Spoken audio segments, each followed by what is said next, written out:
Okay, we're going to do a quick video on parallel lines cut by a transversal. Okay, so this should look very similar to what you did in class today, or that you've done in class.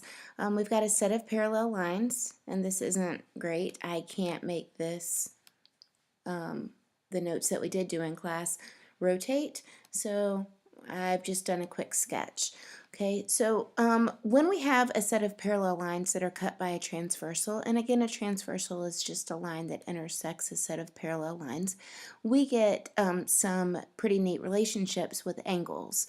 Okay, so we're going to discover what those are, and this video is pretty much a recap of just what we did in class in case you missed class or you just need a little bit of another explanation. Okay, so when we have a set of parallel lines that are cut by a transversal, this line right here is our transversal, we get some angles that are formed. Okay, and we actually get 8 angles that are formed. Okay, so the vertical angles are angles that are on opposite sides of the vertex when the two lines intersect. Okay, so we can see here that these angles are vertical angles. Okay, the vertical angles are the angles that are on opposite sides of the vertex. So angle 1 and angle 3 are vertical angles. Angle 2 and angle 4 are vertical angles. Angle 5 and angle 7 are vertical angles. Angle 6 and angle 8 are vertical angles. And I had you actually measure these angles so that you could see what the measurements were and compare the measurements to each other to kind of prove that these angles are indeed congruent angles. So vertical angles are congruent angles, okay? And congruent uses this symbol here. We use the word congruent to talk about the relationship between line segments and the angles, but if we're talking about the actual measure of the angles, we would say that the two measures of the angles are equal to each other.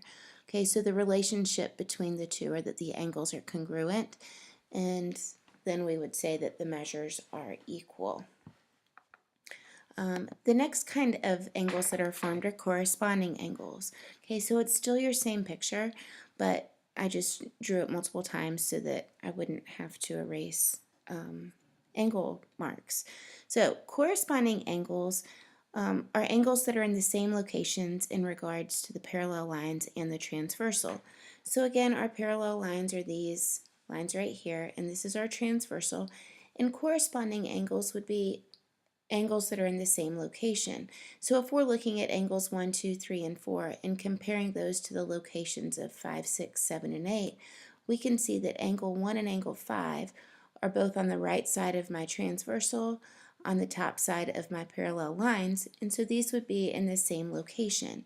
So angle 1 and angle 5 are corresponding angles. And if you do compare those measures, you will see that the measures are equal to each other. So we would say that corresponding angles are congruent to each other.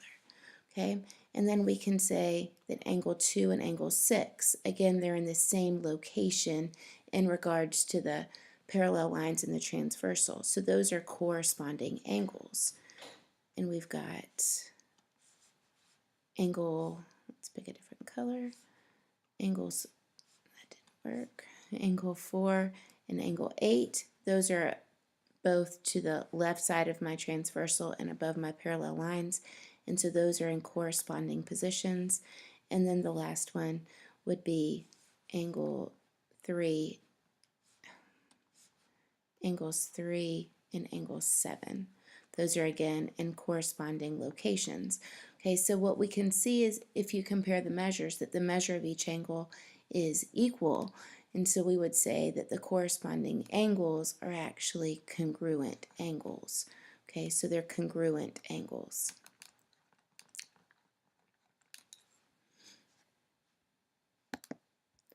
Okay, the next kind of relationships that are formed are called alternate interior angles, and then we also have alternate exterior angles.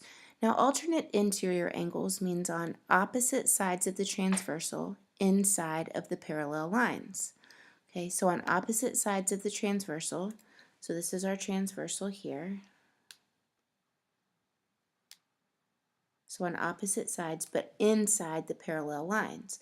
Okay, so the angles that are inside our parallel lines are angles 3 and 2 and 8 and 5. Okay, now, so we're only concerned with these 4 angles. We want the angles that are on opposite sides of the transversal. Okay, so you can see that angle 3 and angle 5, those are on opposite sides of the transversal, and angles 8 and 2 are on opposite sides of the transversal. Okay, so we've got that angle 3 and angle 5 are alternate interior angles. They're both on the inside of our parallel lines on opposite sides of the transversal. And then we would have angle 2 and angle 8 being alternate interior angles. Okay, again, they're on opposite sides of the transversal. They're both on the inside of the parallel lines.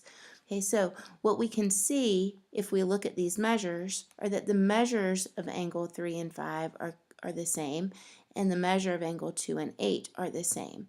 So we can say that the alternate exterior angles are congruent to each other. Okay. And now we're going to look at alternate exterior angles. Now again, alternate means the opposite side of the transversal. Exterior is going to mean on the outside of the parallel lines. Okay, so the angles that we're looking at right now, the ones on the outside of the parallel lines, let's use blue, make that.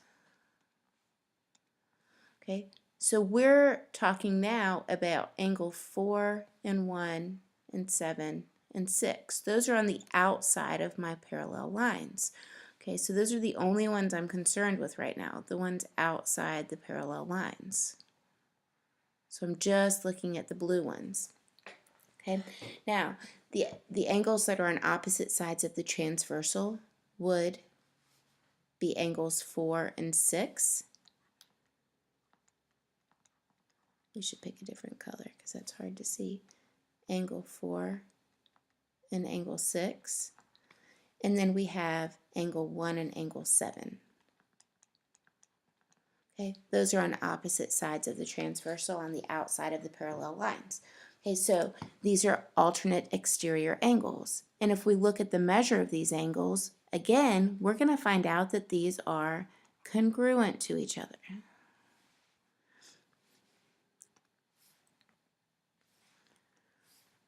Congruent to each other. Okay, so we use our congruent symbol here. Okay, and then the last set of angles that we're gonna talk about are the same side interior angles and the same side exterior angles. So again, the same side interior angles, we're talking about the same side of the transversal. So this is our transversal. And inside of the parallel lines. So the angles that are inside of our parallel lines are angles 3 and 2 and 8 and 5. But we're not talking about opposite sides this time. Now we're talking about the same side. Okay, so the same side. So the angles that are on the same side would be angles 2 and 5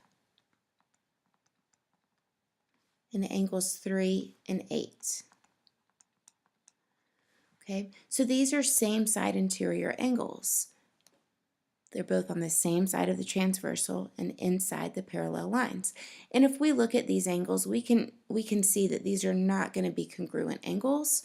Okay, and if you compare your angle measures, you would find that the sum of these angles is equal to 180 degrees. So when we have a sum of two angles equal to 180 degrees, we refer to these as supplementary angles, because we know the sum is 180 degrees. Okay, and then the last angles that we're going to talk about are the outside angles, the same side exterior angles. Okay, so if we're looking at the same side exterior angles, we're looking at angles 4 and 1 and 7 and 6. Okay, so we want to know what's on the same side of our transversal, and the angles on the same side of our transversal are angles 1 and 6 and angles 4 and 7. Okay, so again, these are going to be supplementary angles because the sum of these angles equals 180 degrees.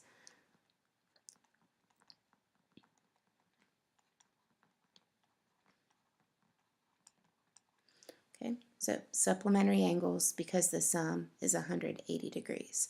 So if I give you angle 2, you would be able to find out what angle 5 is simply by finding the supplement angle, the supplement of angle 2. And then really all I have to do is give you one angle, one of these 8 angles, and you would be able to find all the rest of them using the relationships that we just talked about. Okay. If you have any questions, please be sure to ask. Thank you.